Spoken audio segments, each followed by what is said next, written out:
Esto es un ruiseñor, un pájaro cantor de millones de años que ya en la antigua Grecia simbolizaba el canto eterno. Este grupo de neandertales de hace más de 40.000 años construía instrumentos de vientos con huesos para sus rituales, para llamar animales o para cazar. Y este es un trompetista tocando bajo los efectos del eco de una montaña.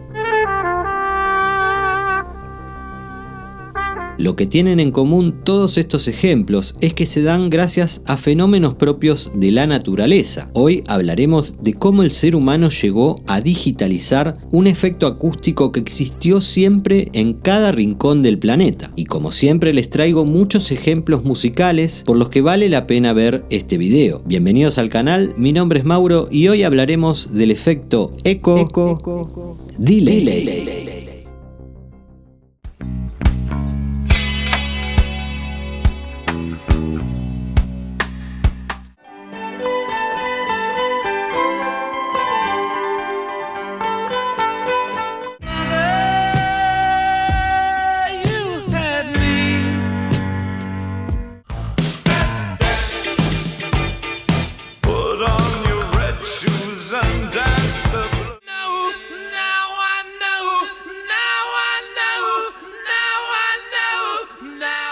El concepto de eco es tan antiguo como el sonido mismo. Este ocurre cuando una onda sonora rebota en una superficie y vuelve al oyente con un tiempo de retraso suficiente para ser percibida como un sonido diferente. Antes de adquirir su nombre, el eco era simplemente un fenómeno natural que llamaba la atención de quienes lo escuchaban en valles o montañas. Fascinados por este fenómeno, los antiguos griegos imaginaron a la ninfa Eco, una figura mitológica destinada a repetir únicamente las palabras de quienes la rodeaban. De este modo, un simple efecto acústico se transformó en un mito, y de este surgió la palabra que hoy usamos para nombrarlo, que a su vez significa sonido que resuena. Si viajamos a nuestra época, es imposible pensar que no exista este efecto en cualquier género musical, y es que en el fondo evoca una conexión milenaria con lo natural. Por ejemplo, el compositor griego Vangelis, conocido por componer con imágenes y sensaciones de la naturaleza en mente, creó innumerables canciones en las que usa efectos de retardo.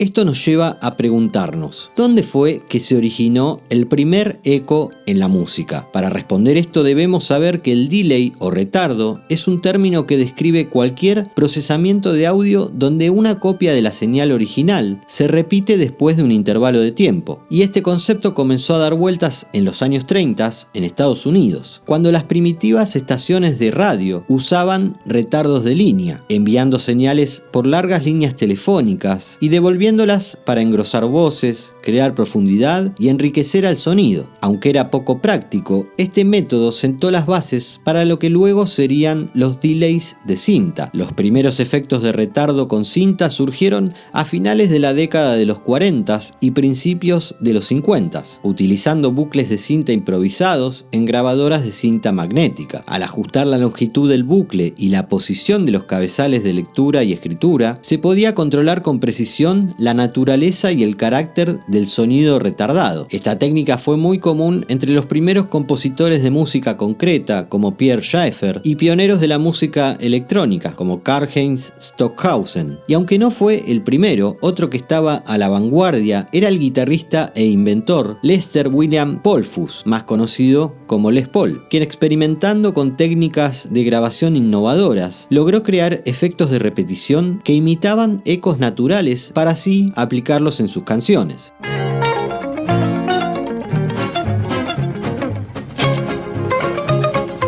Pero luego vino el slapback echo y con este toda una revolución. A mediados de la década de los 50, el reconocido productor Sam Phillips de Sun Records utilizó dos grabadoras de cinta Ampex 350 para crear un efecto de retardo conocido como slapback echo, lo que en español sería una cachetada de regreso, un efecto caracterizado por una única repetición breve del sonido original que creaba una sensación de espacio y profundidad. Este fue uno de los condimentos necesarios para el sonido de Elvis en su voz y también de su guitarrista Scotty Moore, quienes adoptaron esta técnica en sus grabaciones, contribuyendo así al sonido distintivo del rockabilly y el rock and roll.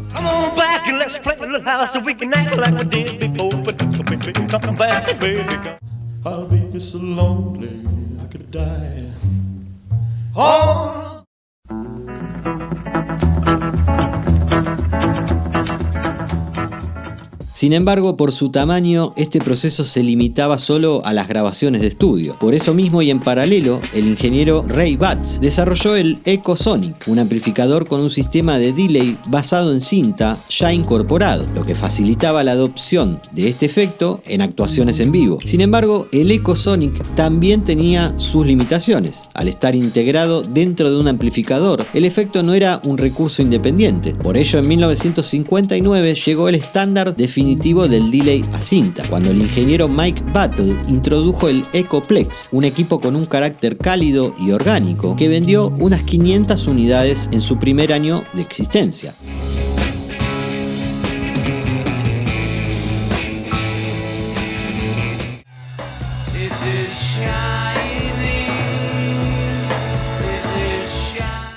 Mother Earth is pregnant for the third time.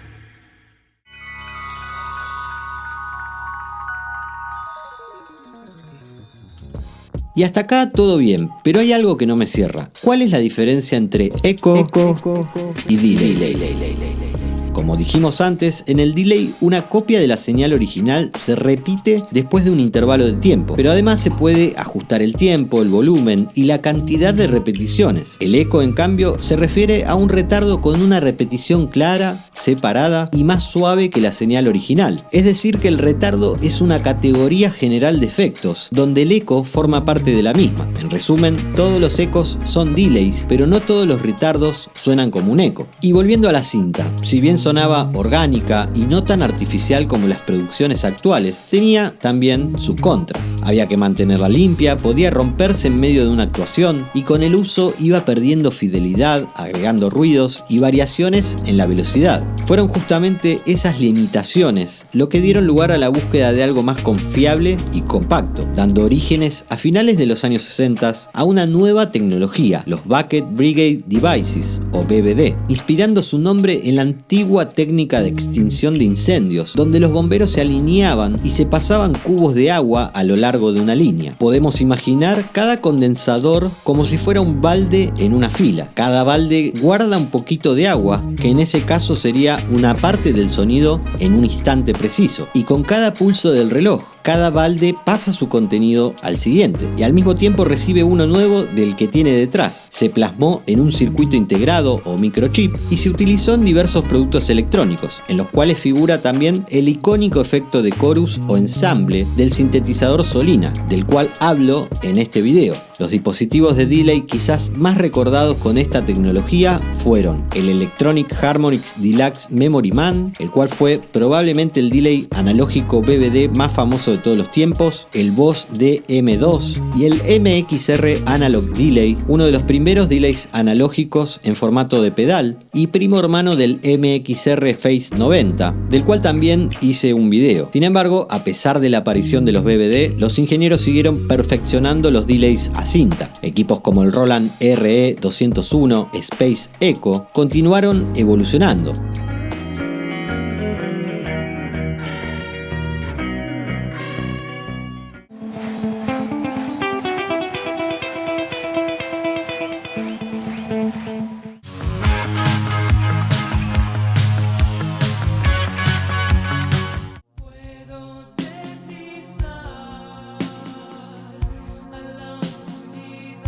Pero también fueron las limitaciones de los BBD las que terminaron abriendo el camino hacia una nueva etapa, los 80s y la era de los delays digitales. En 1981 la compañía Boss presentó el DD2, considerado el primer delay digital en formato pedal. Este dispositivo ya no dependía de ninguna cinta ni de condensadores para guardar la señal. Convertía el sonido en unos y ceros, lo procesaba dentro de un chip digital y luego lo devolvía como audio analógico con una fidelidad impresionante. impresionante. A diferencia de la cinta o de los BBD, el sonido ya no se degradaba con cada repetición. Poco después, Roland lanzó el SDE-3000, un delay digital en formato rack que se convirtió en estándar de estudio y escenario.